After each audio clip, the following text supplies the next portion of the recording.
Olá, seja muito bem-vindo. Tudo bem com você? O Alesp Conecta está no ar e olha, tempos de isolamento social ou pelo menos de distanciamento físico não é fácil não, né? Por isso que a gente precisa da ajuda de um psicólogo ou de uma psicóloga. Hoje eu vou conversar com a Regina Trufa, ela é psicóloga, também terapeuta de casais, né? E vai ajudar a gente nessa luta aí que a gente não sabe quando termina. Regina, muito obrigado pela sua participação e já emendo com a primeira pergunta. Quem é que está sofrendo mais nestes tempos de pandemia? Obrigada pela oportunidade. Olha, todos nós estamos sofrendo de maneiras diferentes. As crianças estão mais sofrendo pelo tédio mesmo, de não poder brincar, de não poder descer sair do apartamento, de não poder brincar com os coleguinhas, ir para a escola. Os adultos mais com ansiedade e com medo, né? Também da sobrevivência, financeiramente falando. Não só da sobrevivência física, mas financeira. E os idosos estão sofrendo com a solidão. Então, cada um está sofrendo de forma diferente.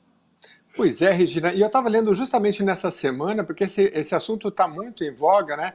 E um neurologista dizendo que o nosso cérebro ele não está acostumado a apanhar tanto, não, porque é como se estivesse apanhando, né? Porque a gente saía de manhã, pegava o ônibus, conversava com pessoas, e nesse isolamento não é fácil para ninguém, né? Então eu queria que você começasse dando algumas orientações gerais. Vamos pegar a família, já que você é terapeuta de família, né? Vamos falar dos pais, das crianças e dos idosos também. Quais são as orientações gerais para a gente manter pelo menos um equilíbrio diário e o bem-estar, né? Físico e mental? Isso. Primeiro, a gente precisa entender que não tem como a gente estar 100% bem. Parece que isso é o contrário e ajudar atrapalha, mas não é. Porque quando a gente entende que todo mundo está envolvido com esse mal-estar e sentindo um pouco de sensação de luto mesmo, um luto, né? Da vida. A gente não pode sair, a gente não pode ir no aniversário, a gente não pode estar com um colega, isso é um luto.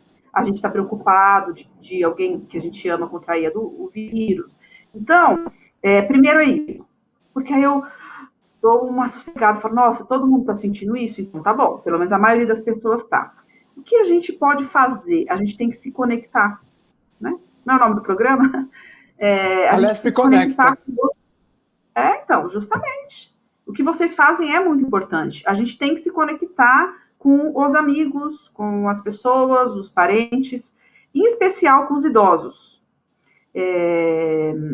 Está acontecendo também muita coisa legal, né, de pessoas fazerem compras para idosos, vocês já viram, né? Então bate lá no Sim. vizinho e vai comprar. Então deixa um bilhetinho, uma florzinha, um bombom, faz alguma coisa, faz um agrado. O idoso é o que mais precisa de cuidado, porque o cérebro está mais velho, tá? Então o cérebro está mais no Hum. medo.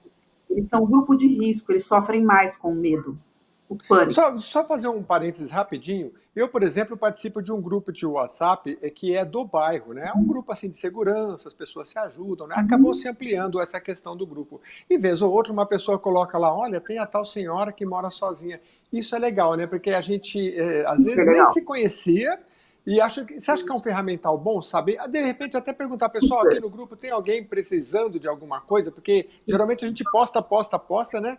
E não pergunta, É, né? Acho que é uma boa saída. super boa saída. Esses grupos que estão se fazendo, um paciente meu esses dias falou também de que eles estão preservando como chama, não é o síndico, o porteiro do prédio, e eles estão fazendo o serviço do porteiro.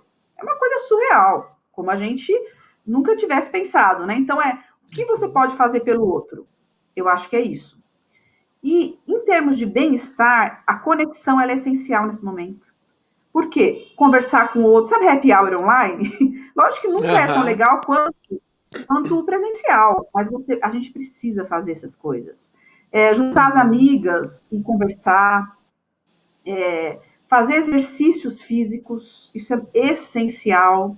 Procurar se Uhum. alimentar melhor. E outra coisa essencial é a rotina, porque a gente perdeu a rotina. Imagina uma onda, a gente foi engolido por uma onda, engoliu, e a gente ficou engolido. Pelo menos no primeiro mês, a gente ficou muito perdido, muito perdido. Quem de nós não comeu mais nesse primeiro mês? A gente. Eu vivi isso e muitos pacientes viveram. Por que a gente comeu mais? Por que será que a gente comeu tanto? Sabe por quê? Porque o cérebro entendeu assim: sobrevivência não está garantida, você pode morrer. Vamos comer para armazenar. Porque a fome que a gente ficou nesse primeiro mês não foi normal. Tem a ver com armazenamento. Depois vai, que interessante. porque a gente ficou, o medo da sobrevivência, né? O medo de não estar mais vivo. Sabe o urso quando hiberna? A gente fez um pouco esse processo. Então, a rotina é muito importante agora. Então, a gente eu posso dormir um pouco mais tarde? Eu posso, porque eu não tenho que dirigir, não tenho que ir até o trabalho, mas eu não posso dormir até as 11. Não posso. Porque senão Quais são meu as consequências cérebro... da gente não ter rotina para alimentar, para ir a necessidade fisiológica, para ter um horário? Até dizem que o nosso corpo percebe quando é dia, quando é noite, né? Quais são as consequências positivas e negativas de quem tem rotina e de quem não tem uma rotina, ou se perde na rotina? Tirando as pessoas que já vivem isso, né? Jornalistas que trocam o dia pela noite, músicos, é como se o organismo deles criassem uma certa resistência para isso. E aí se cria um jeito de funcionar. Tirando essas pessoas, a maioria de nós ela precisa estar conectada com o dia e com a noite. Por quê? Dormir de dia não é a mesma coisa que dormir de noite. Certo? De dia existe um movimento. Então, quando a gente dorme de dia, o mundo está no movimento e a gente está dormindo. E também a luz do sol, ela afeta o nosso cérebro. Se a gente dormir, e, por exemplo, esse dia aconteceu comigo, meu despertador tocou, ele estava errado, estava lá 10 horas da manhã. Eu acordei achando que era 10 horas da manhã e era 6. 6 horas. Então, eu fiquei descompensada. Por quê? Porque eu podia ter dormido um pouco mais e não dormi. Já estava muito claro, eu não consegui dormir de novo. Se forçar um pouquinho para manter a rotina, né? Para manter a rotina. O cérebro precisa de rotina. Eu entendi. Ô, Regina, eu queria também te falar, você falou da necessidade da gente se conectar. Então a gente sabe que o nosso cérebro, ele, se a gente imagina alguma coisa, imagino uma fruta gostosa, às vezes a gente já começa a salivar. Ele não sabe muitas vezes o que é real e o que não é. Eu digo isso porque, será que o nosso cérebro, ele se satisfaz, por exemplo, com uma conexão remota, online, que a gente só vê as pessoas, né? E nesse sentido, eu queria que você orientasse também como é que deve ser essa conexão. Porque, principalmente os mais idosos, eu tiro, por exemplo, pela minha família, quando a pessoa mais idosa, ela liga, parece que ela está gastando internet. Então ela vem, dá o recado e tchau.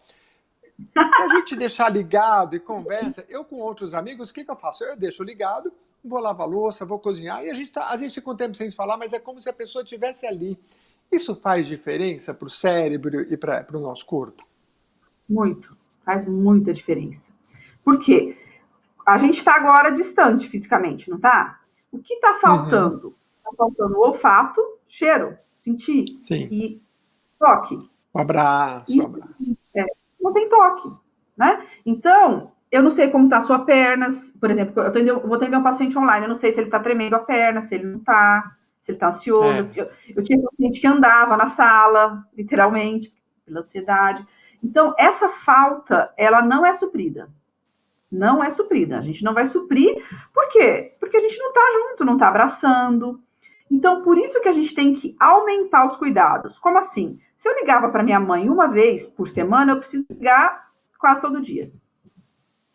Porque agora ela não tem mais pessoas abraçando, conversando, sentindo o cheiro do bolo que ela fez, entende? Então, a gente tem que ampliar os contatos com as pessoas queridas da nossa vida.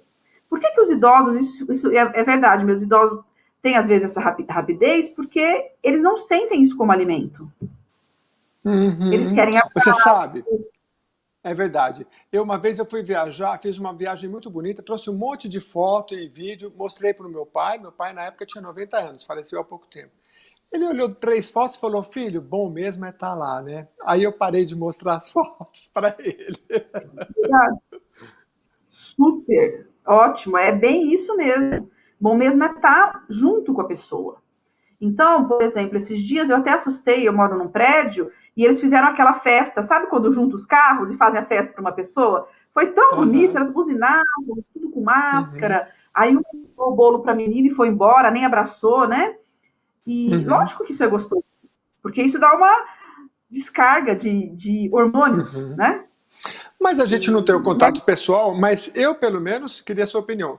eu me alivio bastante quando eu converso com alguém online. Converso todo dia, várias vezes. Porque também, se eu me limitar e não conversar, aí eu acho que realmente fica muito difícil. Então, uma conversa online diariamente. A E gente que precisa dica que fazer. você dá? Vai lá no Facebook, pega alguns contatos, assim, porque às vezes a pessoa não tem nem muitos parentes, né? Ou tá brigado com o parente, e aí, como é que faz? Vamos lá na rede social procurar alguém, algum contato tem que ter, né?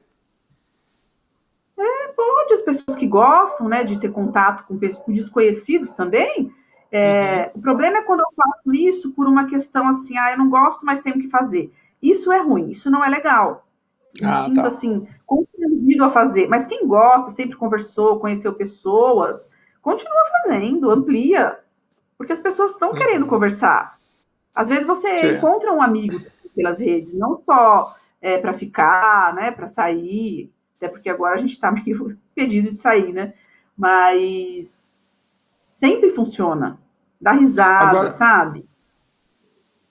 é bom demais. Agora, Regina, ainda sobre os idosos, depois a gente passa para outros temas, né? Eu tenho conversado com pessoas que falam, o meu pai, minha mãe dorme demais. Às vezes está com 80 anos, 70, 80, 90, né? Isso pode ser uma doença. E também são pessoas que às vezes já tinham esse ritmo, né?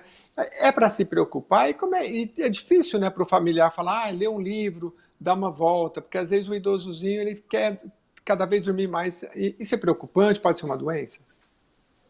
Pode ser, eu acho que a gente precisa perceber como ele estava antes e como ele ficou depois da pandemia. Se Ah, teve muita diferença. E outra coisa muito importante com o idoso é que a gente fala, é coisa de velho, normal. Não. Eu preciso entender como ele era e como ele está. Porque dormir muito pode ser uma fuga. Fazer, né? Então eu vou me posso me queimo. Aí eu vou sair, eu não posso mais por causa da pandemia. Então ele fica restrito. Então, o que uhum. seria o ideal? O ideal, contato, né? E tem mexe, internet, conversam, né, WhatsApp, mas tem uns que não, então eles ficam muito solitários. Então, precisa cuidar. Se você percebeu que aumentou, que está dormindo muito, pode ser uma fuga, ele pode estar deprimido. E aí, precisa Certo. cuidar. Aliás, falando em depressão, me parece que tem dois tipos. Tem a depressão mais ansiosa, né? Tem mais um tipo. É a mesma questão, olhar como estava antes e ver como está agora. Isso. Para a gente entender a depressão, a gente precisa perceber como a gente estava. Então, é muito mais fácil, muito, perceber a depressão numa pessoa extrovertida. Muito, porque Hum, ela era comunicativa, de repente ela se silencia, quer ficar sozinha. Então fica muito mais óbvio, tá? Os amigos percebem, ela mesma percebe. A questão é quando é introvertido. Aí demora mais, porque ele é mais quieto, ele gosta de ler, fica no quarto. E aí, não, ele tá triste, não, ele tá lendo. Então vamos ficar atentos aos introvertidos, porque os extrovertidos sempre vai ter alguém para ver e perceber. Ele mesmo vai perceber. Nossa, eu não tô afim de ouvir Aliás, música, nossa, fica você mais sabe que claro. quando era bem pequenininho, o pessoal falava assim, introvertido. Eu falava, meu Deus, o que é introvertido, né? O que é extrovertido? Então, assim, introvertido é aquele que introniza muito, fica quietinho, né? E o extrovertido é o que externa, né? É Para basicamente fora. isso, né? É aquela É pessoa a que diferença fala mais. Entendi. é aquela que Então, chega chegando, faz barulho. Então, essa pessoa está muito correto. mais quietinha, assim, é mais fácil perceber, né? Agora, o que é já quietinho, eu acho que ele é natural, e às vezes ele está muito triste por dentro. Eu quero te perguntar daqui a pouco sobre o atendimento psicológico online, se vale a pena ou não. Só que antes disso, nem todo mundo tem essa possibilidade. Tem gente que não tem internet, tem gente que nos assiste pela internet, tem gente que nos assiste pela TV agora, nesse momento. Então eu queria que você desse uma dica geral nesse momento. A gente já vive uma época de depressão que deve ser acentuada agora com a pandemia. Eu queria que você falasse um pouco de meditação, de coisas que a gente pode, com facilidade, evitar o estresse, a depressão, de um modo geral, se a pessoa não pode ter acesso a um psicólogo, por exemplo. Então, ela vai procurar fazer as coisas que ela gosta. A meditação, muita gente procura e faz, mas ela precisa, até a meditação, ela precisa ser muito cuidadosa. Em que sentido? As pessoas acham que meditar é ficar 1 hora em silêncio. Não. Eu posso meditar, por exemplo, tomando banho. O que é meditar? É me conectar comigo. Então vem aquela ideia, boleto, amanhã você deixa ele embora. Vai não mudar no pensamento, entendeu? Isso é meditar. Eu posso meditar. Esses dias eu fui numa palestra budista antes da pandemia e o lama lá falou, gente, você pode meditar fazendo feijão. O cara fica 20 dias meditando, entendeu? O cara, né? O lama. Fica 20 dias meditando. Ele falou isso. Então, meditar é o quê? Não deixar o pensamento negativo grudar em mim, mas ele vai passar. Então, meditar é super importante. A gente pode colocar músicas que eu gosto, que me fazem bem, e procurar buscar algo diferente. O cérebro precisa de coisas diferentes. Vamos supor, nunca fiz comida, vou tentar fazer. Nunca fiz um pão, vou tentar fazer. Nunca joguei um jogo com os familiares em casa, vou tentar fazer. Entende? Porque o cérebro, a gente precisa até fazer caminhos diferentes. Caminhos mesmo. Eu vou virar pela outra esquina. A gente não está tendo essa possibilidade. Então, a gente vai fazer um caminho diferente em casa. Eu não gosto de limpar a casa. Vou tentar limpar hoje. Vou ver como eu me sinto. E até você encontrar algo diferente que você gosta de fazer. Né? Eu gosto de falar assim, que convite a vida te fez, hoje você ainda não aceitou. A vida sempre faz algum convite, a gente nem percebe. Então, a Nossa, que meditação... dica legal, viu? Gostei mesmo, não tinha pensado e não tinha lido sobre isso, porque assim, a gente está falando de saúde mental, né?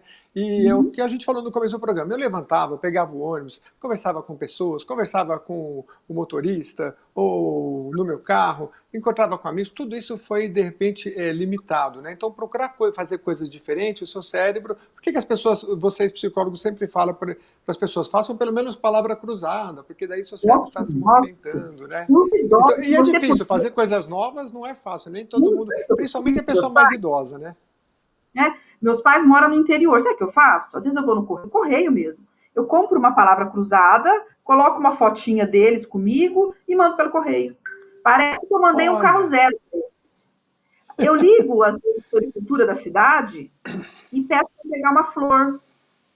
Logo vai passar tudo isso. Aí a moça da floricultura mandou uma mensagem para mim, parece que eu entreguei um carro zero. Ela até falou isso para os seus pais, eles ficaram numa alegria, era assim, uma florzinha.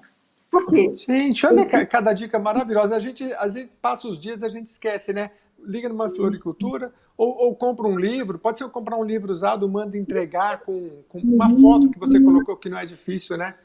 Mãe, me manda aquela receita daquele bolo maravilhoso, que olha, aquele bolo, entende? É lógico, não pode ser mentira, né? Mas assim, você tem que ajudar o idoso a entender que o que vai vir depois é importante. Então, assim, olha, quando acabar tudo isso, a gente vai naquele lugar comer aquela pizza que você ama, entende? Isso é muito, muito. Eu acho que a gente ainda tem um tempinho para falar, mais 10 minutinhos, mas eu queria já fazer um resumo aqui, porque eu gosto muito de dar dicas, orientações. Assim, você falou da meditação, não é fazer propaganda, assim, porque é um dos primeiros escritores que eu vi falando sobre meditação, que é o Daniel Goleman. Se você colocar no YouTube, você vai achar meditações dele. E eu, por exemplo, aprendi alguma coisa no sentido que ele falava, que você também nos trouxe, a questão de, vou ficar em silêncio. Ele traz tipos de meditação que é ao contrário, em vez de você ficar em silêncio, você presta atenção naquilo que vem na sua mente. É incrível. Quando você prestou atenção, pensei numa lâmpada, a lâmpada começa a se dissolver e vai embora. Então a gente vira um observador. Isso é muito legal. E hoje os pesquisadores estão trazendo isso para campos, expandindo campos como quando a gente se alimenta de forma desordenada, porque quando você percebe que você está mais atento, né, o tal do mindfulness, você pode até falar alguma coisa sobre isso, se quiser, a gente fica mais atento, o nosso cérebro ele vai se equilibrando, né? E eu acho que ajuda a saúde mental. Então, assim, dicas maravilhosas que você trouxe também, de fazer coisas diferentes. Então, é isso que eu quero deixar nesse programa, que você dê essas orientações aí gerais para a gente sobreviver durante a pandemia. Mais uma coisa, eu sei que eu estou falando demais, mas é o livro do Viktor Frankl também, que é o que você acabou de falar. Quem estava no campo de concentração, procura aí o livro do Viktor Frankl, Em Busca de Sentido. Quem estava no campo de concentração naquele momento e tinha um objetivo, se saía melhor, se saía mais saudável. É por aí, Regina? Totalmente. Esse livro é maravilhoso. Esse livro eu amo. Esse livro eu já li e reli, porque é assim, como ele conseguiu no campo de concentração não surtar, né? Não morrer de Uhum, tristeza, de medo, de aflição. É isso. Então, assim, a gente está vivendo o inimigo invisível. Essa é a verdade, né? O vírus, a gente não enxerga. Então, se a gente puder caminhar para o invisível em nós, a gente não vai ser engolido o que está aí, vírus, né, no mundo. O que é invisível em nós? uhum, Aquilo que eu não vejo em mim. Então, essa coisa que você falou da meditação, é assim que eu consigo meditar. Eu não consigo meditar imaginando nada. Eu consigo meditar uhum, focando em alguma coisa. Porque aí vou saindo do que me chama. Né? Por isso que é uhum. difícil, e está sendo muito difícil para as pessoas trabalharem em casa, porque em casa algo te chama. É a máquina lavando roupa, é a comida, é o cachorrinho, é o filho, é a Não, a campainha. gente não tem tempo. Por incrível que pareça, a gente não tem tempo. Não tem, a gente não pode ficar em casa, não vou pegar trânsito, mas a casa tem um movimento que antes não Uhum. tinha. Não se saía e Ô, Regina, voltava. fala para mim um pouquinho de ações solidárias, porque eu sei que a gente não dá para sair para entregar uma cesta básica pessoalmente, né? Aliás, você já falou Uhum. bastante sobre isso, não precisa ser para um desconhecido, mas também pode ser para uma pessoa desconhecida. Nesse momento, como é que a gente pode também utilizar a nossa força? Porque eu vejo pessoas que têm muito serviço, eu converso com amigos que, geralmente pessoas que conseguem fazer um home office, e falam assim, Jeremias, estou trabalhando mais. Eu conheço professores de universidades que falam, estou trabalhando o dobro. E é um perigo também, porque a pessoa tem que ir para o equilíbrio, e tem aquelas pessoas que estão totalmente no ócio, né? Então, ações solidárias para quem não tem muita atividade é legal também. Fundamentais. Aliás, eu acho que esse é o maior ganho, digamos assim, desse momento difícil que a gente está passando. Poder ser solidário com o outro. Muitas pessoas estão pagando as pessoas que trabalham nas suas casas mesmo sem virem, as que podem, né, para ela ter o pão de cada dia. Muitas pessoas estão fazendo máscaras, né, máscaras mesmo, e doando. Tem gente que pendura nas Uhum. árvores, eu já vi uma árvore assim, várias máscaras, pegue a sua. Fiquei até emocionado, falei, que legal, né? Então, a ação solidária, ela é o quê? É olhar para o outro. É a diferença da empatia e da simpatia, né? O simpático, não, vai dar tudo certo. Não, imagina. O empático vai lá, como assim? Ele não tem um prato de comida? Eu posso dar. Então, se cada um puder dar para o outro o que, na medida do que ele pode, não pese para ele, as coisas caminhariam de outro jeito. Uhum. Seja deixar um bilhetinho no seu vizinho, se ele for idoso, você precisa de ajuda? Eu posso fazer compra uma vez por semana. É isso. A Essa coisa que eu falei solidariedade. de perguntar no WhatsApp, né? Alguém precisa de alguma coisa, eu faço Ótimo. isso. Uma visita, né? E pode ser até uma visita virtual para quem precisa.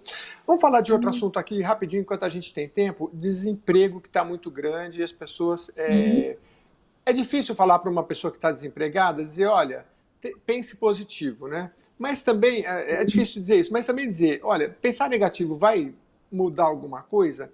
Então, assim, quem ou perdeu um ente querido, ou está numa situação mais complexa, tem um filho para alimentar, o que dizer para essas pessoas? Primeiro de tudo, a gente tem que acolher a dor. É como se fosse num luto. Quando morre alguém que a gente ama muito, eu não quero fazer terapia, tomar remédio, eu quero um abraço, eu quero uma sopinha quente, entende? Isso ajuda muito Uhum. mais. Eu fiz um curso de luto esses dias e ela, super especializada em luto, ela falou, gente, faz a sopa para o vizinho que ele vai ficar mais feliz. Depois que abaixa aquela dor aguda, aí a gente aceita outras coisas. Então é isso. O que eu posso fazer para a pessoa que está é falar, não está fácil. Não é fácil. A pessoa já começa a respirar e falar, ufa, não é fácil mesmo, eu não estou jogando pedra, né? Não. E aí, depois você vai, como eu posso te ajudar? Como eu posso te ajudar? Gente, as pessoas estão se ajudando muito, muito. Eu já vi muitas coisas acontecerem. Então, não está fácil para ninguém. E o que ajuda a pessoa que está desempregada é assim, querido, a gente não tem certeza de nada. Hoje eu estou empregado, amanhã eu posso não estar. Eu tenho paciente, eu não trabalho, eu não sou empregada, né, numa empresa ou instituição, mas eu posso ter o paciente hoje, amanhã ele parar. Então, a gente está no mesmo barco. A diferença é que aquele já está desempregado. Então, é assim, o desempregado, ele precisa olhar para ele e falar, agora eu preciso de ajuda. Quem pode me ajudar? E quem puder, ajuda por um tempo, não é para sempre. O desemprego não é para sempre. Uhum. Ele é por um tempo.